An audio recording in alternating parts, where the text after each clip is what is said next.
First, syempre, open natin yung PicsArt. And, pindutin lang natin itong may plus sign sa gitna, sa baba. So, yun. And, dito, all photos. Pindutin natin ang all photos para mag-load tayo ng picture na i-edit natin. So, ito yun. So, yung una kong ginagawa is inaalisan ko muna ng background yung picture ko sa pamamagitan ng cutout. And, pwede rin dito sa crop, itong free crop. So, parehas lang silang dalawa. So, ito na lang yung gagamitin ko, yung cutout. And, may dalawang option sa pag-alis ng background. So, isa yung automatic and yung manual. So, ito yung manual. So, ima-manual mo siyang ma-mark. So, yung kung ano yung gusto mong matira sa picture. So, yan. And ito naman sa automatic. Automatic, pag pinindot mo siya, mag-automatic na siyang mag-select. Yan.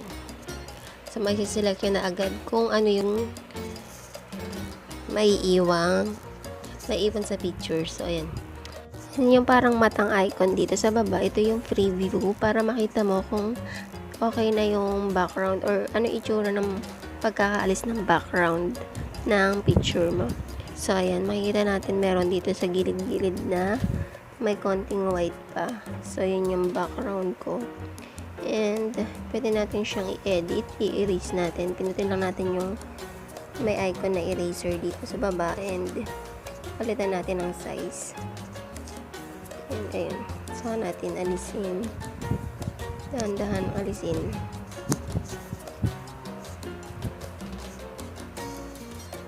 So, ayun. Kung magkakamali man kayo, pwede nyong i-undo dito sa bandang taas. So, ito yung undo. Redo naman tong isa. So, ayun. Once na okay na, isi-save lang muna natin to sa ating gallery. So, alisin ko lang muna yung mga gilid-gilid.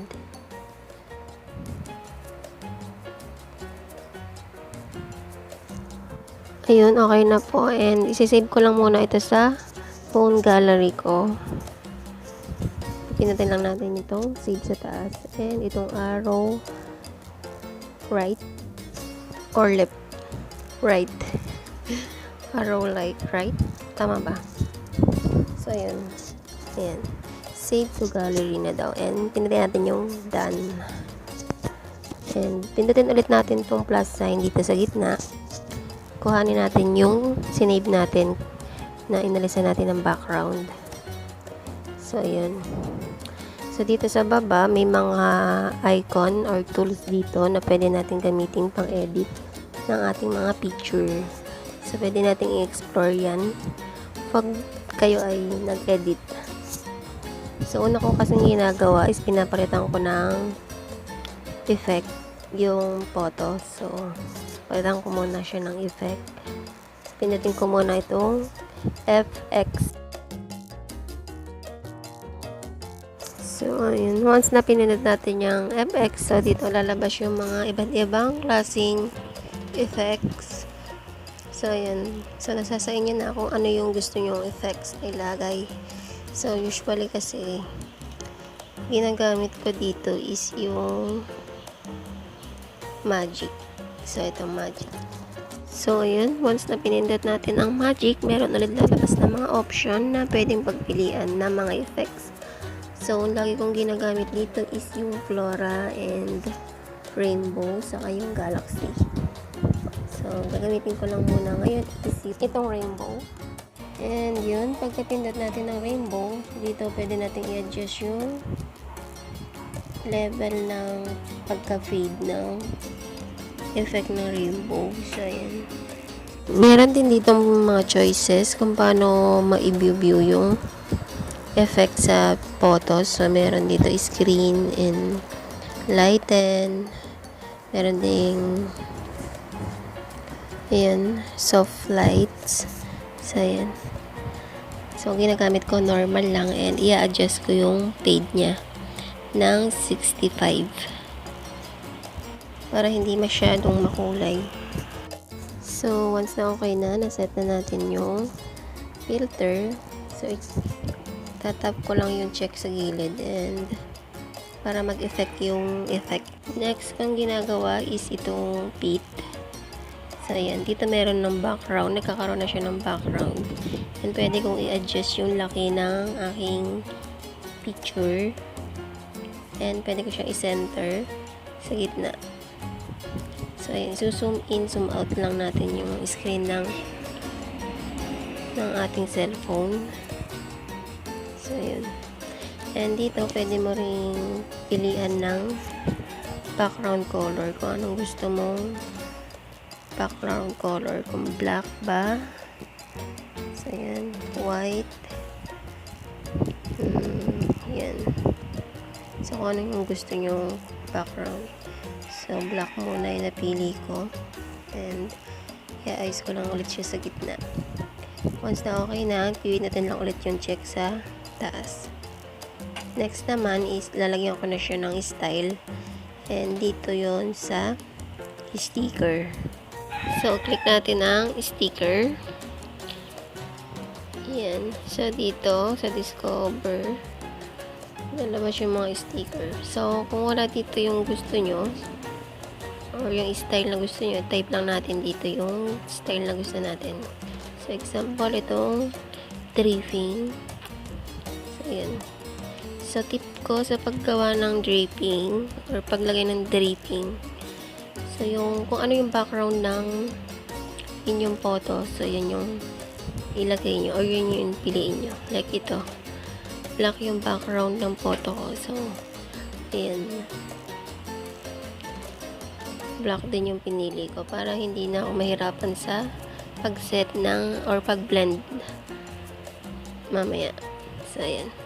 Once na okay na yung pwesto, click lang natin tong blend. And, pindutin natin ang multiply. So, ayan. So, pwede din natin i-set pa ulit yung pagkakaayos ng ating style or yung sticker. So, pwede natin pahabain na ganun. So, depende sa inyo kung ano yung type ninyo. So, ayan.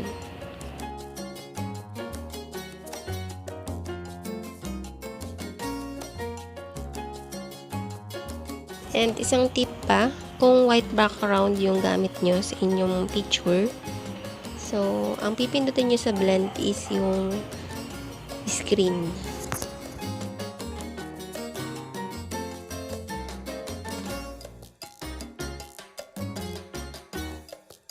So, once na okay na, itatap lang ulit natin yung check dito sa taas para mag-effect yung ginawa nating style.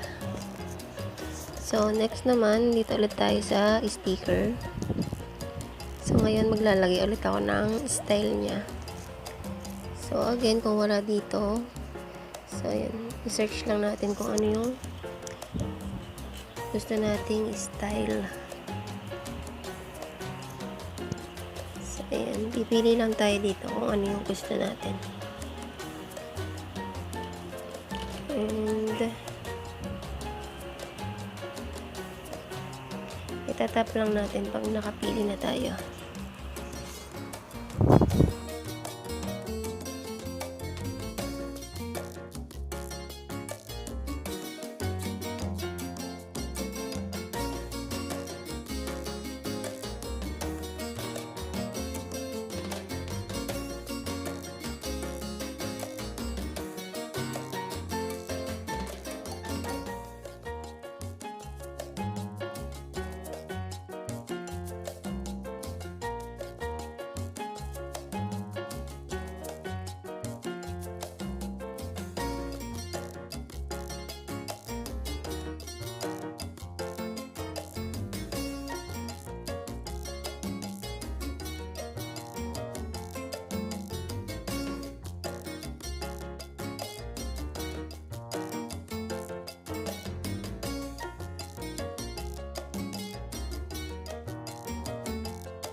So, ito na yung napili ko. Tatap ko lang.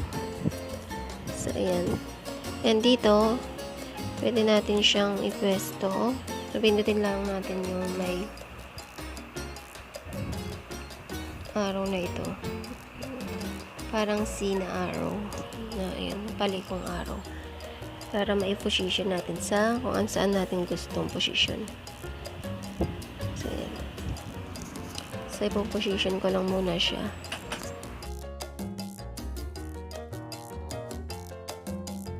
Ayan.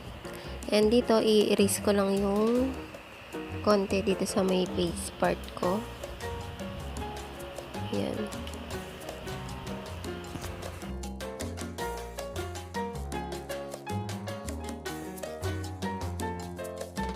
So, ipo-position ko lang ulit muna. So, dito sa X. So, disregard ko lang muna yun. And baguhin ko yung position ng aking sticker.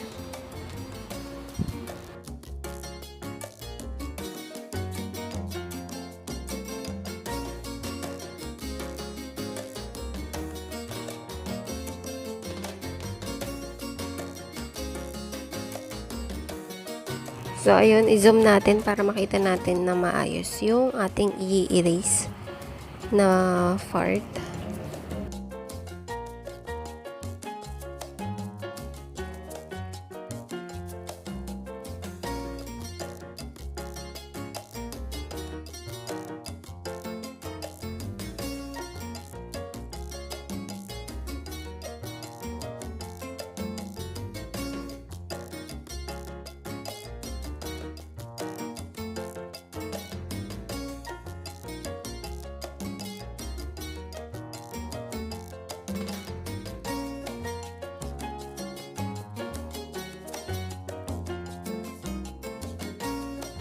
And, ayun, okay na. So, once na okay na ulit, pipindutin ko lang yung check dito sa taas para mag-effect yung nilagay kong sticker.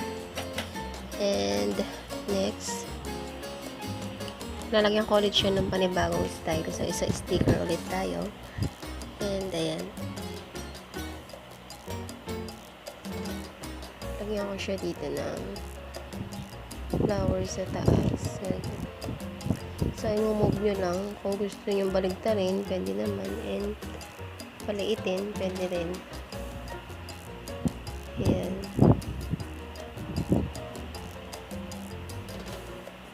So, i-place ko lang siya sa bandang head or noo ko. So, ayun.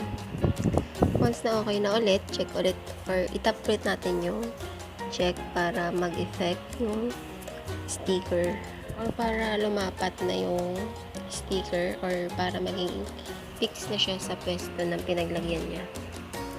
Next na ginagawa ko is itong brushes. So, nilalagyan ko siya ng mga ganito.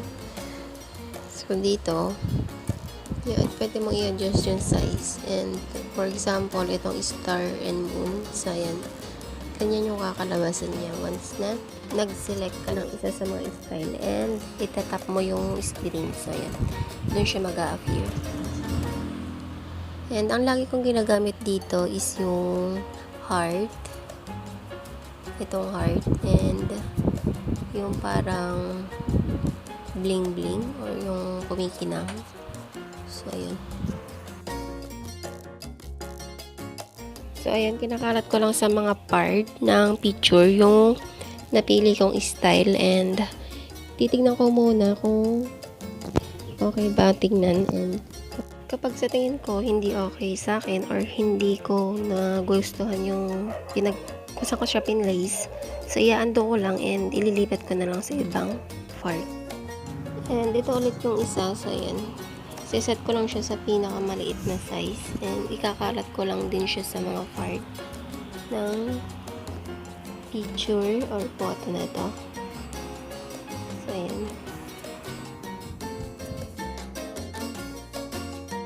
And, may mga times na iniiba ko din yung or iniiba-iba ko yung mga size na mga nilalagay ko para kahit pa paano may kakaiba rin sila. So, ayan.